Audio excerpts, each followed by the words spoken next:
श्री महाप्रज्ञ गुरुवे नमः। ओम श्री महाप्रज्ञ गुरुवे नमः। नमो अरहंताणं, नमो अरहंताणं। एक बच्चा जन्म लेता है, वह जैसा है वैसा ही नहीं रहता, सीखता है। एकदम छोटा बच्चा चल नहीं सकता, बैठ भी नहीं सकता, बैठना भी सीखता है, खड़ा होना भी सीखता है, चलना भी सीखता है और बोलना भी सीखता है। रोना तो साथ लेकर आता है, वह सीखना नहीं पड़ता, रोना तो साथ आता ही है। और हंसना भी थोड़ा थोड़ा आ जाता है, सीखता है। तो हर व्यक्ति सीखता है और सीख कर और अपना जीवन निर्माण करता है और कार्य संचालन करता है।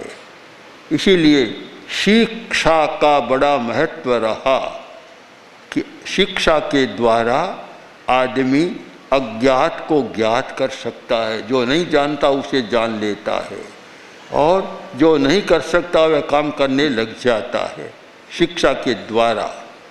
तो शिक्षा का बड़ा महत्व है, चाहे धर्म का क्षेत्र हो, चाहे समाज का क्षेत्र हो, लौकिक हो चाहे पारलौकिक हो, शिक्षा सर्वत्र उपादेय मानी गई है। अब एक प्रश्न होता है कि शिक्षा तो है, सिखाने वाला भी है, पर व्यक्ति सीख नहीं रहा है, इसका क्या कारण है? उत्तराध्ययन सूत्र में इस पर विचार किया गया और उसका समाधान भी दिया। अह पंचहिंग थाने हिंग जय हिंग शिक्षा न लभ्भई ठंभा कोहा पमायेणम रोगेणालस्य एणये। 5 ऐसे कारण है कि व्यक्ति शिक्षा को ग्रहण नहीं कर सकता। उनमें पहला कारण है ठंभा। खंबा शिक्षा को ग्रहण नहीं कर सकता क्योंकि स्तब्ध है, झुकना नहीं जानता, इसलिए शिक्षा को ग्रहण नहीं कर सकता। आदमी भी जब अहंकार में होता है तो खंबे जैसा अकड़ में आ जाता है, वह शिक्षा को ग्रहण नहीं कर सकता। शिक्षा को ग्रहण वही कर सकता है जो झुकना जानता है, जिसमें विनम्रता है, अहंकार विलय है। वह व्यक्ति कुछ नई बात सीख सकता है। और अहंकार में रहता है, वह कैसे ग्रहण करेगा?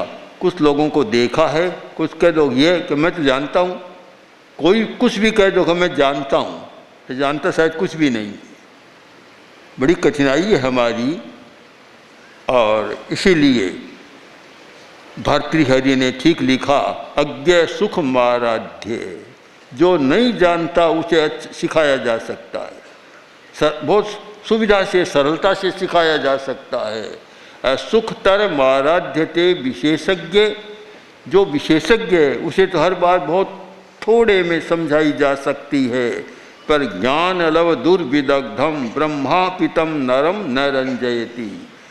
जो जानता नहीं और मानता है मैं बहुत जानता हूँ, ऐसे व्यक्तियों को सिखाने के लिए भर्तृहरि के शब्दों में ब्रह्मा भी आ जाए तो नहीं सिखा सकती उन लोगों को, कुछ भी नहीं हो सकता।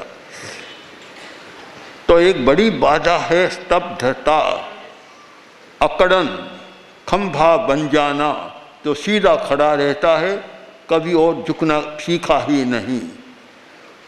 एक बड़ी बाधा अहंकार, बड़ी कठिनाई भी है, अहंकार की बड़ी समस्या है। पता नहीं क्यों, कारण खोजें तो आदमी अहंकार क्यों करता है, अभी हमारी समझ में तो आया नहीं कि अहंकार क्यों करता है आदमी, किस बात का अहंकार। अगर कोई शाश्वत हो तो आदमी अहंकार करे। हमारी दुनिया में शाश्वत तो है नहीं, सारे पर्याय, सारे परिवर्तनशील और सारे चंचल, चंचल ही चंचल है, फिर किस बात का अहंकार।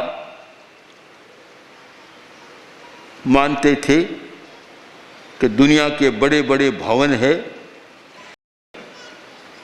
और दर्शनीय है, वे भी टूट गए, गिर गए, पुराने हो गए, जीर्ण शीर्ण हो गए। जिन दुर्गों किलों में रहकर और राजा अपने को अजेय मानते थे, आज वे भी जीर्ण शीर्ण है, कोई उनकी उपयोगिता समाप्त हो गई। जब तक स्थल की लड़ाई थी और पैदल सेना चलती थी, मानते थे कि जिसके पास दुर्ग है, किला है, गढ़ कोट है, वह अजेय होता है। अब वायुयान के ज़माने में उनका कोई उपयोग ही नहीं रहा। ऊपर चढ़ने की जरूरत नहीं, ऊपर से बम बरसा और कुछ भी नहीं होता। अहंकार किस बात का, एक एक विषय वस्तु पर आदमी विचार करे तो ऐसा लगेगा कि अहंकार करने का कोई कारण ही नहीं है। केवल अज्ञान, भ्रम और मोह के कारण व्यक्ति अहंकार करता है। शायद अहंकार मनुष्य की प्रकृति है। जैन आगमों में एक बड़ा सुंदर विश्लेषण किया गया है कि जो वनस्पति का जीव, उनमें भी निगोद का जीव जो इतना छोटा होता है और इतना अल्प आयु वाला और सब कुछ ऐसा होता है, फिर भी अहंकार उनमें प्रथम माना गया। प्रथम प्रकृति है अहंकार, बाद में क्रोध आदि है। तो ऐसा लगता है कि अहंकार यह मनुष्य की स्वभाव से जुड़ा हुआ है और उसी कारण बहुत व्यक्ति ग्रहण नहीं कर पाते। राजा श्रेणिक को एक विद्या सीखने की आवश्यकता हो गई। वहाँ एक जो चंडाल थे, वे एक विद्या को जानते थे, अवनामिनी विद्या। और उस विद्या में ऐसा था कि आम का बगीचा था, आम की ज़रूरत थी, राजा का बगीचा, भीतर तो जा नहीं सकता, पहरे हैं, पहरे देने वाले लोग खड़े हैं, संतरी प्रहरी है, भीतर नहीं जा सकते। और आम की ज़रूरत, और आम का मौसम नहीं, बिना मौसम आम की ज़रूरत, किंतु राजा का ऐसा बगीचा था, 12 मास में आम होता था। तो फिर क्या करे? तब उसने अवनामिनी विद्या का प्रयोग किया, बाहर ही खड़ा रहा, विद्या का प्रयोग किया, झुककर डालियाँ टहनियाँ सब बाहर आ गई, आम तोड़ लिए। राजा को पता चला और उसे बुलाया। राजा ने कहा विद्या अच्छी है, मैं भी सीखना चाहता हूँ। तो उस चंडाल से कहा गया कि राजा विद्या सीखेगा। आया, वो विद्या का पाठ दिया, पर विद्या सिद्ध नहीं हुई। राजा ने कहा तुमने ठीक नहीं पढ़ाया। बोला महाराज मैंने तो जो था पढ़ा दिया आपको, फिर भी सिद्ध नहीं हुई। तो अभय कुमार बोला महाराज ऐसे सिद्ध नहीं होगी। विद्या पढ़ाने वाला तो ऊंचे आसन पर बैठे और विद्या लेने वाला नीचे आसन पर बैठे, तब विद्या सिद्ध होती है। अब आप तो सिंहासन पर बैठे हैं, इस बेचारे को सामने बैठा रखा है, विद्या आपकी सिद्ध कैसे होगी? अहंकार में विद्या सिद्ध नहीं होती, विद्या की प्राप्ति भी नहीं होती। और विद्या उसी में फलित होती है जो जितना विनम्र होता है, जितनी विनम्रता सहजता उसमें होती है। तो एक बड़ी बाधा है अहंकार। श्रेणिक ने प्रयोग किया, नीचे बैठा और उसको ऊपर बिठाया, विद्या सिद्ध हो गई।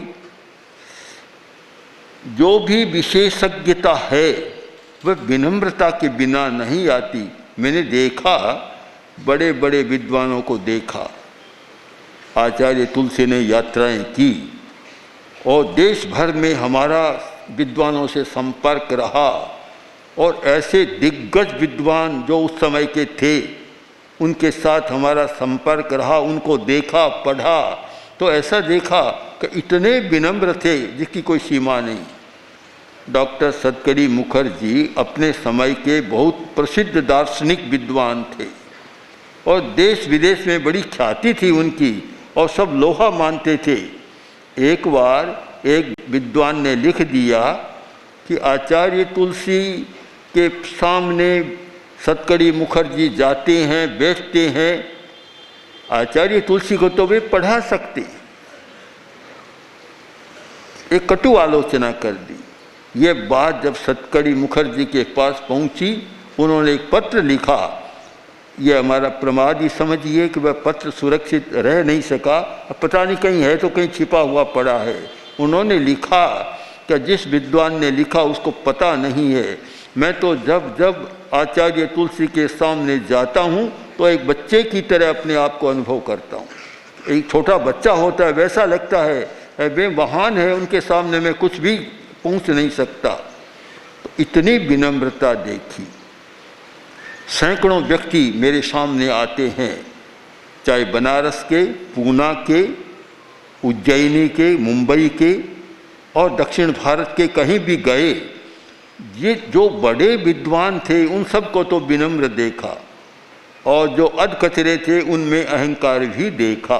तो इससे निष्कर्ष निकला कि उन्होंने ही विकास किया है जिनके पास विनम्रता है, अहंकार का विलयन किया है, और एक हरे वृक्ष की तरह जो झुकना जानते हैं और जो ठूंठ की तरह सीधे अकड़ कर रहना नहीं जानते।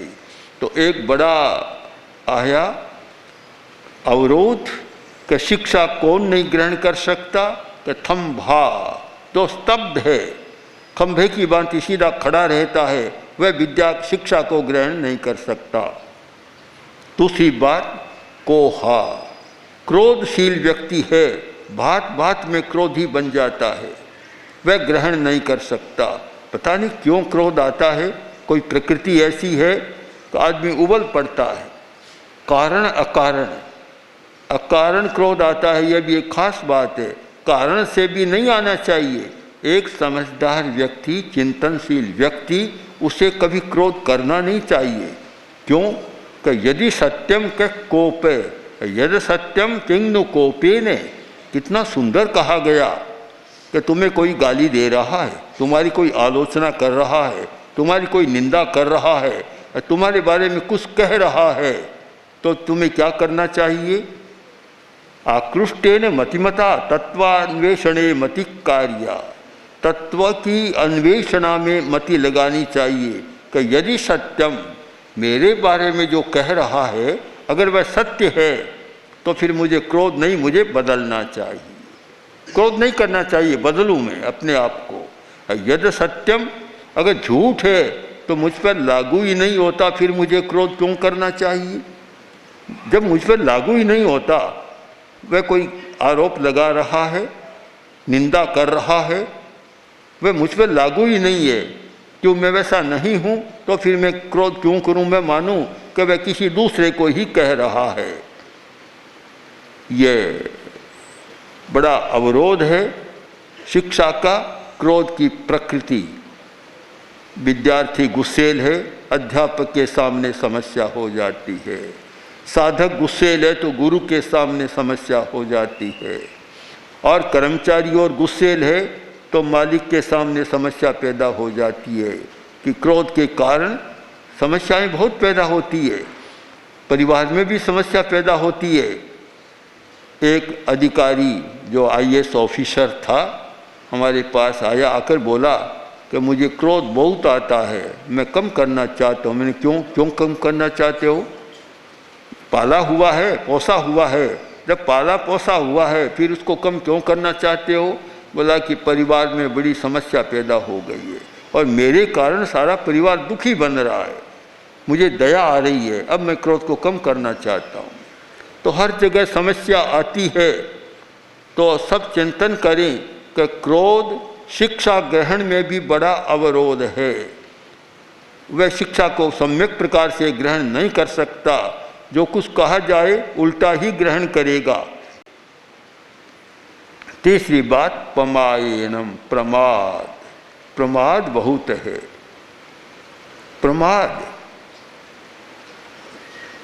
प्रमाद या तो नींद की बहुत आदत है, बस नींद ही नींद में रहता है। पढ़ने बैठे तो नींद, ध्यान करने बैठे तो नींद, वार्ता करने बैठे तो नींद, अब नींद की इतनी भारी आदत है, समस्या है, वह शिक्षा को ग्रहण नहीं कर सकता। पूरी नींद ही नींद में, अब सुना क्या कुछ भी पता नहीं लगता, कुछ भी पता नहीं लगता। नींद में कैसे पता लगे? प्राय यह भी होता है कि प्रवचन आदि में भी कुछ लोग नींद लेते हैं तो उनको पूरी बात समझ में नहीं आती। रामायण में कथा कही जाती है कि बुढ़िया रामायण सुनने जाती थी। कोई जैन मुनि यति जी रामायण का वाचन करते थे और बुढ़िया जाती थी रामायण सुनने, तो जाती, बैठती, भीत का सहारा और नींद शुरू हो जाती। जब नींद शुरू हो जाती है तब कुछ पता नहीं लगता। तो बच्चे पूछते, दादी क्या सुना? अरे कोई इतने, मैं सुनकर आती हूँ, बताने का होता है क्या? क्या होता है? सबने देखा बात क्या है, कुछ नहीं बताती है। एक दिन बच्चे गए, जाकर देखा तो दादी तो खर्राटे भर रही थी। तो नींद में मुंह खुल गया, बच्चे गए, मिश्री की 2-4 डलियाँ भीतर डाल दी, बच्चे चले गए। अब उठी तो मुंह मीठा था। आई घर पर, बच्चों ने पूछा, दादी आज बखान कैसा बचा? मत पूछो, आज तो इतना मीठा बचा कि कुछ बताने की बात नहीं। मेरा मुंह मीठा हो गया, इतना मीठा बखान बचा था। अब भला इस प्रकार कैसे ग्रहण हो सकता है? नींद में व्यक्ति सम्यक ग्रहण कर नहीं सकता। यह सबको सोचना है। शिक्षा में बाधा, साधना में बाधा, नींद एक बहुत बड़ी बाधा भी पैदा करती है।